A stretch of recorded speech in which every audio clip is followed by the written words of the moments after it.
This is your Brighton versus Manchester United preview. But I wasn't going to do it live, but I will do it live because Zerbi is leaving Brighton. It's come out in the last few minutes that he is leaving Brighton, and tomorrow's game against Manchester United will be his last game. So as we look ahead to that final game for Man United with the FA Cup to come, Zerbi is and has been, in fairness to some of you Ten Hag outers, an option for Manchester United. Now, is he going to be Manchester United's next manager? No.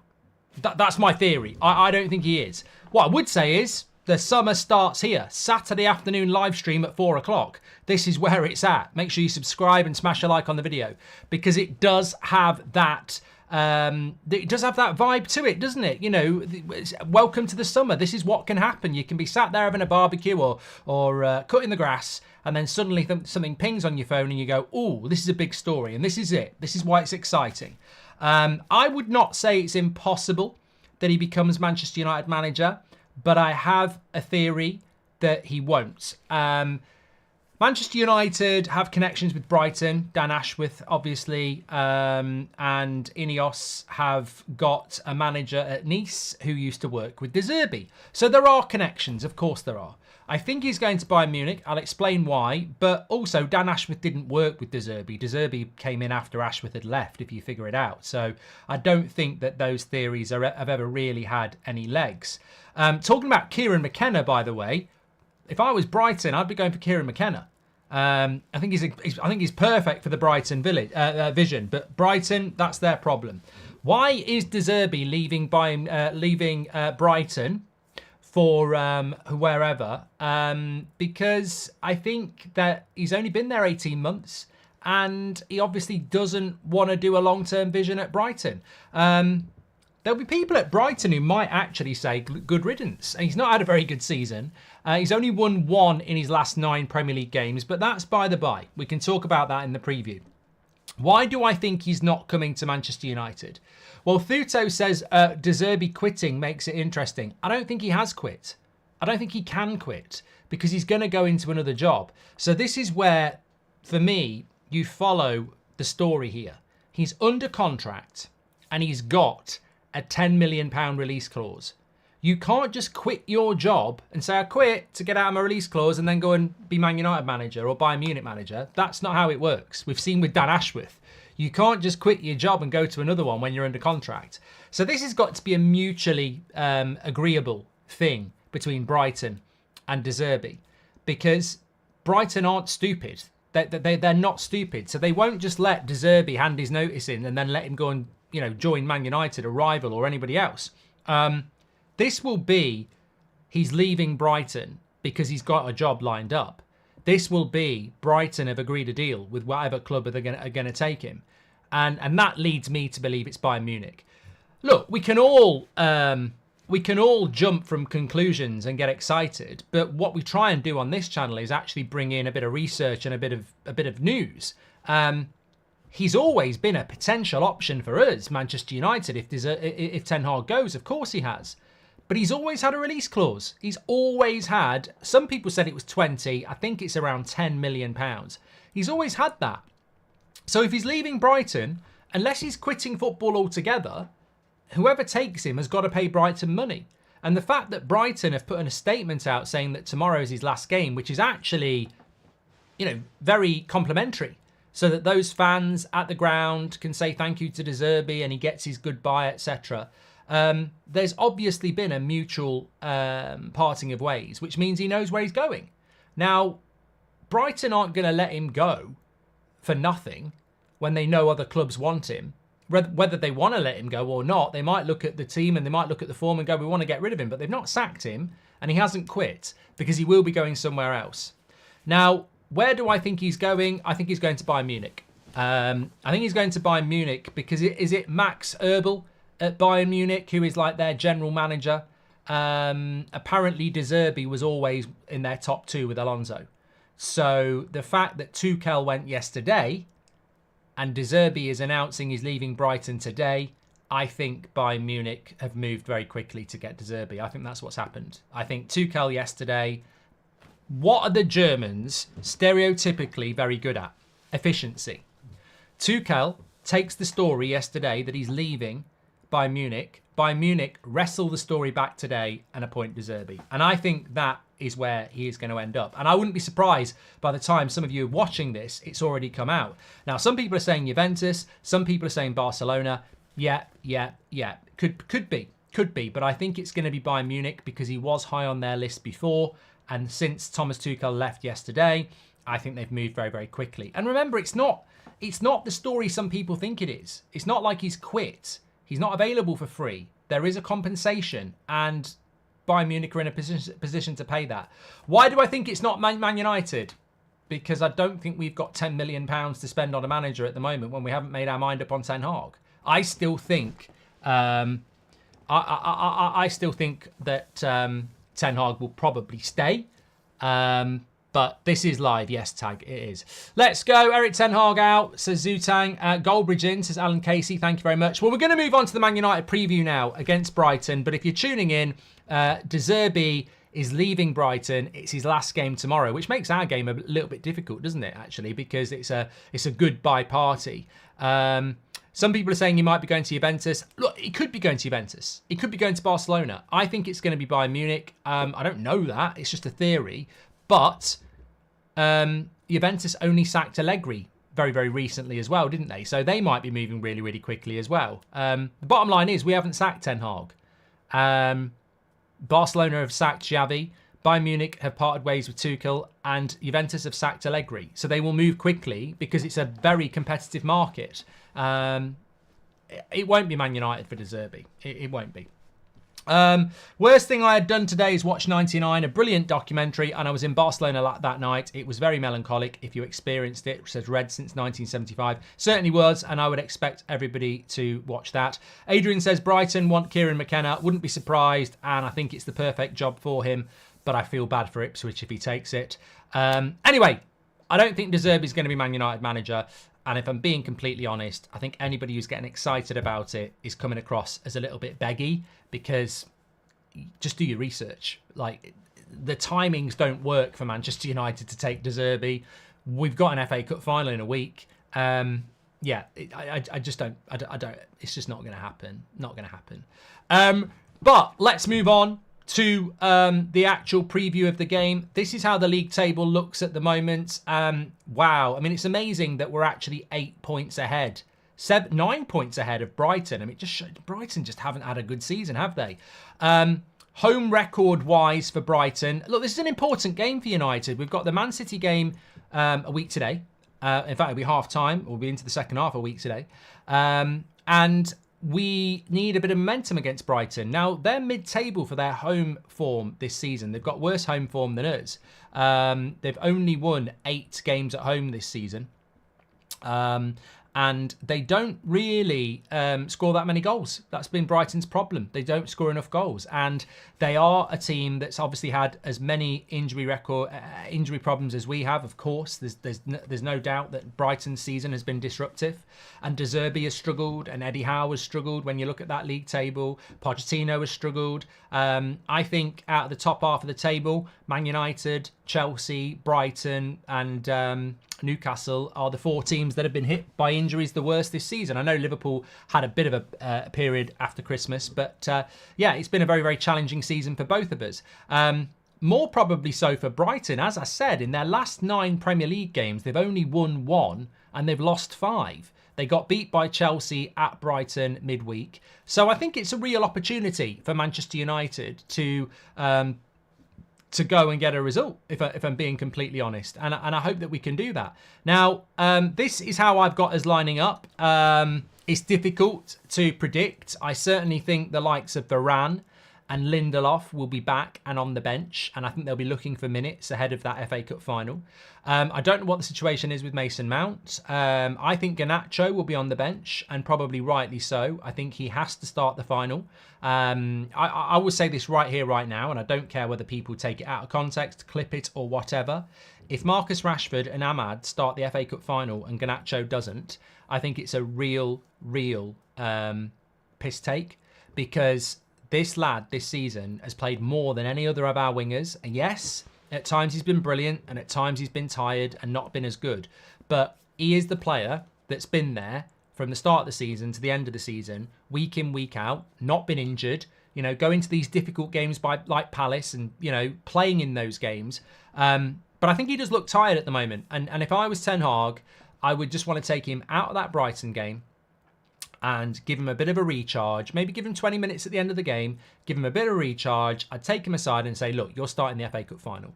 Last year, in the FA Cup final, it was bloody embarrassing against Man City. You came on with half an hour to go and you were the best player on the pitch.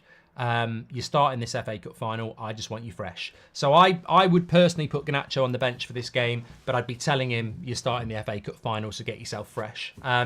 Rashford's back. Give him a start. There's no reason not to do that. Ahmad needs to start the game. Rasmus needs to start. We need to get some minutes in the game for legs for that game in the FA Cup final. Obviously, Bruno's still fit. Mainu starts. Amrabat's got to start for me.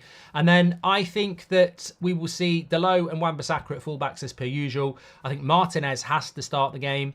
And I would imagine Casemiro will play next to him with Varane and Lindelof and everybody else sort of on the bench as we move towards this FA Cup final a week today. Do I think we'll beat Brighton? I actually think we do. I think we will beat Brighton because people are playing for their place in the final. And I'm not going to say who's like this or whether we have players like this, but what we do know is that when there is a reward, some of these players can turn the light switch on. And I expect them to turn on that light switch. I expect Manchester United to beat Brighton because I expect people to be playing for a place in the FA Cup final. Now, whether we've had that consistency across the season is very much, no, we haven't. Did we get these performances in other games this year? No. But there's also Euros. There's an FA Cup final. I think people are going to, I think we'll get a performance from Manchester United tomorrow. I also think it shouldn't come as a surprise because I think against Newcastle we played quite well. And I think against Arsenal we played quite well. So I'd expect that to continue. Mainu needs a break as well, Mark, says Ali. Well, you could do that. It depends. Really, it depends on how important this result is. I'll show you the league table and where we could finish in the league. Think De Zerbi will go to Bayern. In his statement, Mark, he reflects on his time in the Prem. Doesn't read like he's off to a Premier League club. I don't think he's... Ross, if you're getting excited about De Zerbi coming to Manchester United, I think you've missed the brief, to be honest with you. I mean, never say never, but I don't think he is. Does he keep his job if he wins the Cup? Considering last season was good, to be fair. This season, prolonged injury, says Alan Casey. Yeah, well, I don't think that I really don't think that... we should be deciding to keep Ten Hag based on the FA Cup final anyway. Josu says, Beggy, when you're constantly begging Ineos to take Eric Ten Hag, do your research. Pep rates De Zerbi. Barada worked with him at Pep. City admire him. Do the math. You really don't understand English, do you, mate? I didn't say that wanting De Zerbi is beggy. I said thinking we're getting De Zerbi is beggy because it's sort of like, oh, please come to us when I'm telling you he's not. It's like begging someone to go on a date with you when they're going on a date with somebody else. It doesn't mean you're wrong to want to go on the date, and you're not wrong to want De Zerbi. I'm just telling you, spare your blushes, we're not getting De Zerbi. I genuinely am 95% sure we're not getting him. That's what I'm trying to be nice to you. I'm saying it comes across as a bit beggy, those people on social media and you who are like, I want De Zerbi. I'm trying to be your friend. I'm trying to say, don't embarrass yourself, because you're going to be there going, we want De Zerbi, and he's going to sign for somebody else. It's a bit like when a player you want signs for a rival. I don't see us getting De Zerbi. And I'll explain to those people who are tuning in late. De Zerbi is quit by Brighton by mutual agreement. He has a £10 million release clause. Why would this be announced before their final game? And why would it be Manchester United? It doesn't fit with us. It fits with Bayern, who have just removed Tuchel. It fits with Juventus, who've just moved Allegri. And it fits with Barcelona. And also, I don't think Brighton... This is the mic drop for me. If De Zerbi wanted to go to Manchester United, do you think Brighton would get this done so quickly? He's going to a Premier League rival.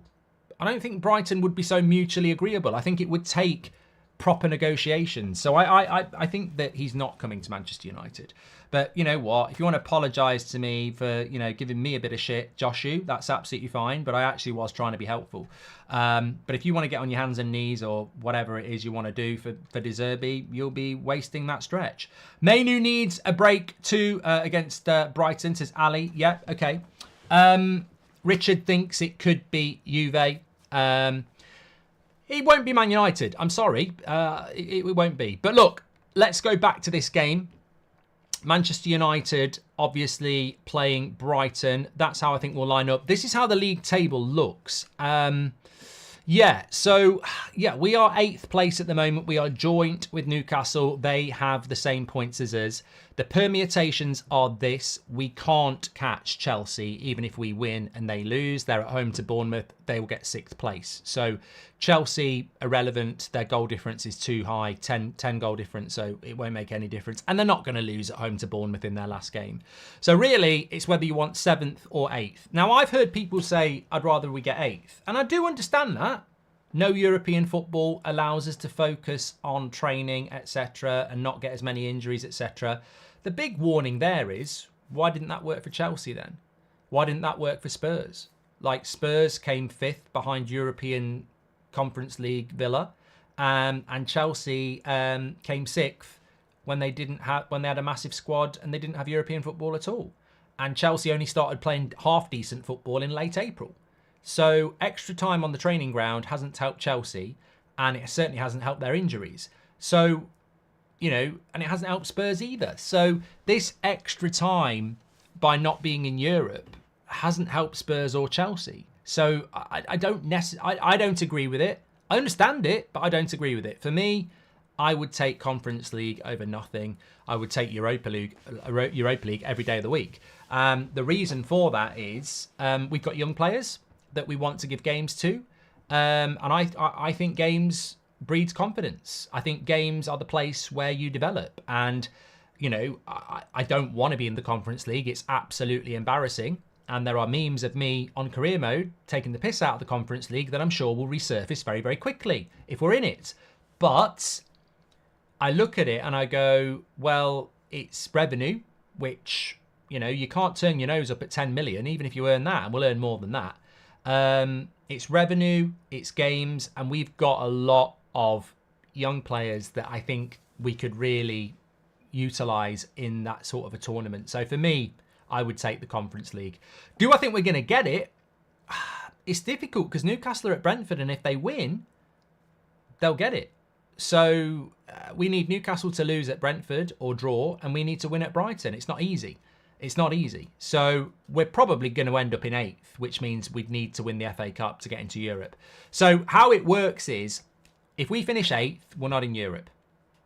If we win the Europa League, if we win the FA Cup, we're in the Europa League. If we lose the FA Cup final and we finish 8th, we're not in Europe.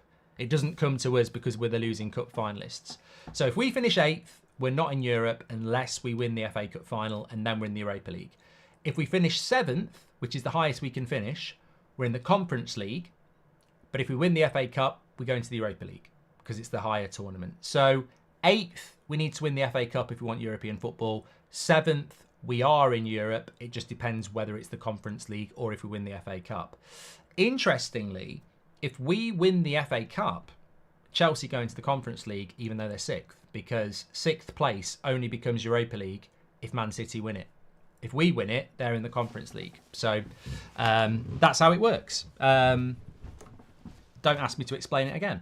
The truth is, no manager worth their weight would want the Man United job in its current state. The club is 18 months away from top managers, says Corey Lineker. Look, I personally liked De Zerbi up until probably October time. And then I watched quite a lot of Brighton from Christmas, especially the Europa League games. And I just think he's very, very stubborn. And I've heard some of his quotes about, I don't care, basically saying trophies aren't as important to me as playing good football. And I will play the football I want to play, regardless of, if I lose the game. And I think that, for me, De Zerbi has had a worse season than Ten Hag. And I think Brighton over the last 3 or 4 years are better than Man United. So I think Brighton have had a very, very bad season. Yes, they've had injuries, but I wouldn't have took De Zerbi. I mean, I'd take De Zerbi over Tuchel. I'd take De Zerbi over Southgate. I'd take De Zerbi over Potter. But I wouldn't have gone for De Zerbi. I really wouldn't. Really, what I would say is, one thing that's really, really clear is, and we haven't really been speaking about the morning show was fantastic because we didn't talk about the manager at all. But I think when you look at the managerial situation, I really do think now that it's sort of becoming, I can't see a solution. I can't see a replacement for Ten Hag now other than Potter, Southgate or Tuchel. And all three of those managers, David Ornstein said on Friday, are low priority. So I don't know who Man United's Ten Hag replacement even is at the moment, because it looks like it would have to be Thomas Tuchel, Gareth Southgate or Graham Potter. Because I can't see anybody else. And I don't want any of those options. I'd rather have De Zerbi. I'd rather have Xabi Alonso. I'd rather have Nagelsmann. I'd rather have Hansi Flick, but then they're not people that Man United are talking to. I mean, Amorim, I'd forget about it. Liverpool did want Amorim, but Sporting Lisbon priced Liverpool out. The release clause, they wanted like 20 million euro. Well, that's us out, isn't it? So, Rain Man, if we go for Thomas Frank, I'm going to cry. I mean, what is it about Brentford that people don't realise that they operate with 30% possession? Like when they beat us 4-0, they had 30% possession. They don't have the ball. I mean, it amazes me. Well, look, it doesn't amaze me how bad the British media is. It's horrendous. But people don't seem to bother doing research anymore. Like Thomas Frank's style of football is counter-attack, complete counter-attack. They're very good, and he's done a very, very good job. And he would suit this squad because it's a counter-attacking team. But that's not what Sir Jim Ratcliffe is saying that's happening at Manchester United. Robert says, we don't need as deep a squad if we're not in Europe. We can then focus transfer priorities on improving the starting 11 and let more Deadwood go. Interestingly, Robert, we've been talking about letting Varane go because he's on 300 grand a week. Did you know that by not being in the Champions League, Man United players get a 25% pay reduction across the whole squad? So Varane's wages next season wouldn't even be 300 grand a week. Neither will Casemiro's, neither will Rashford's. We don't save any money. We don't save money, we lose money, because by not being in the Champions League, it's going to cost us tens of millions of pounds, of course. But a lot of people's wages will get reduced, of course. Thanks everyone who's tuning in. Make sure you smash a like and subscribe. Ross said he thinks he's going to go to Bayern Munich. Not Ross himself. Yeah, I think he's going to Bayern Munich because I think for Bayern Munich he was their number one choice, wasn't he? But De Zerbi has left Bayern Munich and he's left Brighton. He says, I'm very sad to be leaving Brighton, but I'm very proud of what my players and staff have achieved. We've agreed to end my time at Brighton so that the club and I can continue to work in the way that suits each other best, following on our ideas and visions. I've really enjoyed an intense and challenging 2 years working in the Premier League, not least competing in 4 major competitions. Leaving now provides me with the time to take a break before deciding on my future plans. It doesn't sound like Premier League, does it? But it's a weird one because, as I said, they're entitled to compensation. So he can't just go, I'm leaving, and then go somewhere else. It can't work like that. So yeah, it'd be interesting to see where he goes, but I don't see him coming to. I don't see him coming to Manchester United. But interestingly, if you're interested in Kieran McKenna, then he is a manager that is going to be a target for Brighton. So, and I think that would be very, very, very, very interesting, wouldn't it? I'm just seeing if we've got any other news. I think Man United will beat Brighton tomorrow anyway. I really do. And that's what I'm thinking about that. Man United. Yeah, I think that in relation to Romano's dropped a bit of an update on Thomas Tuchel here. I just want to check it for you. So Manchester United are beginning a serious lift if they pursue something. Indeed, okay. I don't know what Fabrizio said here. Tuchel said he would be leaving.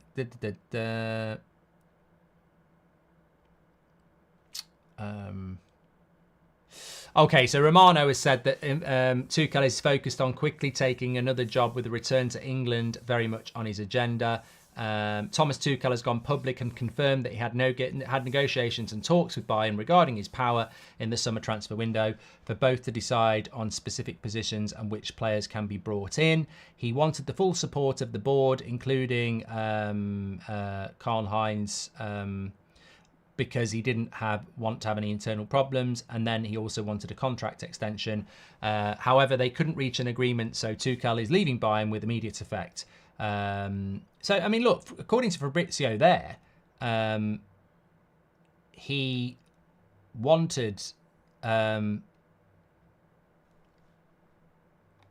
sort of transfer control, didn't he? I mean, look, we're going over old ground here, aren't we? But Thomas Tuchel falls out with football clubs. He does. He falls out with football clubs. He's fallen out with Bayern Munich. He's fallen out with PSG. He's fallen out with Chelsea, and he fell out with Dortmund. He's got a very high opinion of himself, which is what you need as a manager. But he falls out with football clubs. So I don't think Manchester United need that type of personality at the moment. I don't think Manchester United need a manager that's highly strung and opinionated. I think this is a very, very difficult job. And I think you're going to need to be a team worker and patient. And I don't think that would be right. Maybe you could take the Brighton job, says Robert, if he's so eager to take a job in the Premier League. Well, he won't want that. Regarding Hansi Flick, I'm bemused that his name hasn't come up for any of the jobs that are available. It's like he's been forgotten about. Matt, I think he was linked to the West Ham job, but yeah. De Zerbi to Bayern, Tuchel to Barca, genius, bold, he stays, says Mario Franco. I think he is going to stay. I do, but we'll have to wait and see. Patrick Lynch says, people talking about Ten Hag with another 400 million. Aren't Ineos going to be in charge of transfers? Isn't that the point of their structure? Well, it's the contradiction of opinion, essentially, Patrick, because you get people who say that Ten Hag spent £400 million. And if Ineos spent 300 million, it would be Ten Hag spending 300 million, because people just are quite basic in the way that they assess and put information out there. Ten Hag hasn't spent £400 million. John Murtaugh and Richard Arnold spent £400 million. They overpaid on loads of players, and they overpaid on plan Bs and Cs and Ds. Ten Hag didn't negotiate the transfer fees, and Ten Hag didn't get plan A on most of his signings as well. So the 400 million thing is a joke. Idris says lies, but it's not a lie though, is it, Idris? It's not a lie. It doesn't suit your story, but it's not a lie. Eric Ten Hag wanted Frenkie de Jong and he wanted Timber. We overpaid for Martinez and we overpaid for Casemiro. They were not plan A and we overpaid for them. Ten Hag didn't overpay for them and he didn't get his plan A. So I'm sorry, Idris, it might not suit whatever story you want to tell, but it's the truth. It's the same story that Jose Mourinho faced. It's the same story that Ole Gunnar Solskjaer. Ole Gunnar Solskjaer didn't pay £80 million for Harry Maguire, but he gets associated with it. Manchester United negotiated that through. All Solskjaer would have said is, I want Harry Maguire. Man United wouldn't go back to Solskjaer and say, do you want him for 80 million? It'd be like, that doesn't happen. Solskjaer would say, I want Maguire. Man United would say, we're going to get Maguire. We'll get the deal done. We will get it done. And we paid 80 million. Solskjaer didn't pay 80 million for Harry Maguire. It's got nothing to do with what the fee won't be on the manager. It'll be on the negotiation team. Solskjaer would have been out of that. We won't need as deep. I've done that one from Robert as well. Marcus Brown says Ten Hag has an apology fetish. Make a video. Bradley, thank you very much. And Sahaj says, after tomorrow, there will be only 2 managers in the league who have won 4 back-to-back league titles. Pep and Ten Hag. The COVID season was officially cancelled, but Ajax were top, says Sahaj. It's interesting, isn't it? I mean, it's got nothing to do with Manchester United, but we are about, well, it has. We are about to lose our record, which we've shared with Manchester City, which is 3 Premier League titles in a row. We did it twice. Man City are about to win it 4 times in a row. How does that make you feel, actually, as a Manchester United fan? How did it make you feel when Man City did a treble? Look, I'm sure there's some Man City fans watching. They seem to, I don't think they get catered for on their channel, with YouTube. So they probably, look at us jealously. But I've got to be honest, the treble really didn't resonate, and with Man City, and them winning it 4 times in a row should bother me more than it is. But it doesn't bother me at all. I don't acknowledge it. And it was interesting because Simon Stone put out this morning that Pep Guardiola really does think that they'll get the praise they deserve for winning 4 in a row. And I disagree. I genuinely disagree. I don't think outside of Man City and the media, rival fans acknowledge Man City anymore. And it's sad. It's not their fault. Well, it could be their fault, but it's the Premier League's fault. Nobody respects what Man City are doing because there's this court case that's going to happen at some point, and if they get found guilty, everything they've done will be in the mud. So I don't think people are wrong to just not really respect or acknowledge it, because you don't want to make yourself look an idiot. You don't want to go, oh, Man City are one of the greatest teams there's ever been, and then in a year or two find out that they actually did it through cheating. So I think with Man City, everything's just sort of like, we won it twice, 3 times in a row. They're going to break that record. Normally, you'd sit there and go, wow, that is amazing. To win 4 Premier League titles in a row, it's amazing. But I just don't acknowledge it. I genuinely don't. And Man City fans will say tears, salty, this, that, and the other. I mean, there is a jealousy to not winning the league. Of course, I put my hands up to that. Of course, it comes from a place of bitterness and jealousy, of course. But it doesn't come from a place of respect. Doesn't come from a respect at all. I genuinely struggle to acknowledge what they do, because it feels to me that if they have done it, or they have done something wrong, then they've done it with a cheat code, and nobody respects that, do they? So, Rogine says, I raise my glass to Man City fans. All I hear from their rivals is we don't care, but they can't stop talking about them. So you all do care, says Rogine. Oh, you're a Man City fan on the United stand. So if we care about you, you're on the United stand. Where's the City stand? Do you? I know there used to be one a few years ago. They used to share an office with full-time Devils because they financially it wasn't viable, and it shut down. Probably because it was financially not viable and they didn't have enough fans. But you're welcome on the United stand, mate. Very weird chat to put out there that we care about you, but you're watching the United stand. Odd. Heard it from me. If Ten Hag stays and gets the right players from the new recruitment team with better medical team, we'll challenge for the title, says A11. I think we're a long way off that. I think we're a long way off talk of challenging for the title. But what I would say is that I think we'll have a good season next season.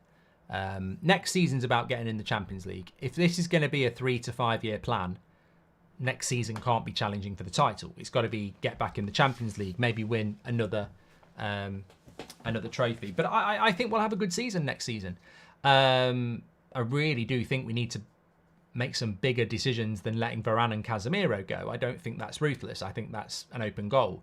I would love to see Ineos do so. I said last year, and I'll say it again, it didn't happen last year. Of course it didn't. We didn't even get sold. I mean, can you remember oh my God, at least it's not last summer. Remember this time last year, we were talking about if we're sold by June, we can still buy good players later on in the window. We didn't get sold till bloody Christmas. But I remember saying last summer, we need a sacrificial lamb. We need a player to be sold that makes everybody's breath go, wow. Tom Cruise time, take my breath away, Top Gun. That's what we need. We didn't get it, but I think we do need it this summer. And Varane's not going to take your breath away. Casemiro's not going to take your breath away. We need a player to be sold where you go, right, this really is a new chapter. I don't think we'll get one, but, you know, that would be a real fresh start, wouldn't it? My cousin Leroy likes City. They now have 6 fans, says Parker. Ahmed says, I watched the 99 documentary last night and it gave me goosebumps. I was born in 98, so I was too young, but I grew up with the legend of 99. It was a great time, Ahmed, and it's very much well worth watching.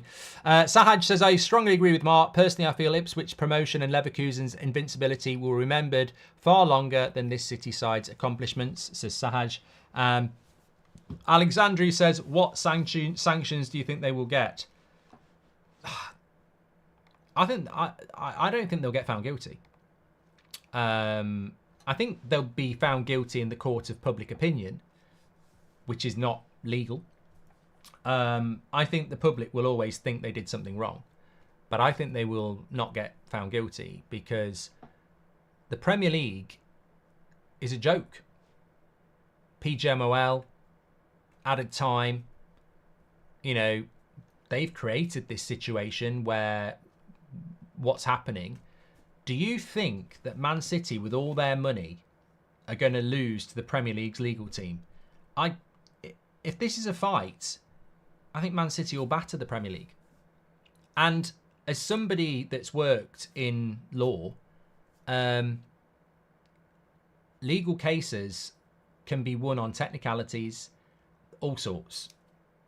And you are not guilty in law if you get found not guilty. But anybody who knows anything about law doesn't necessarily mean you didn't do it.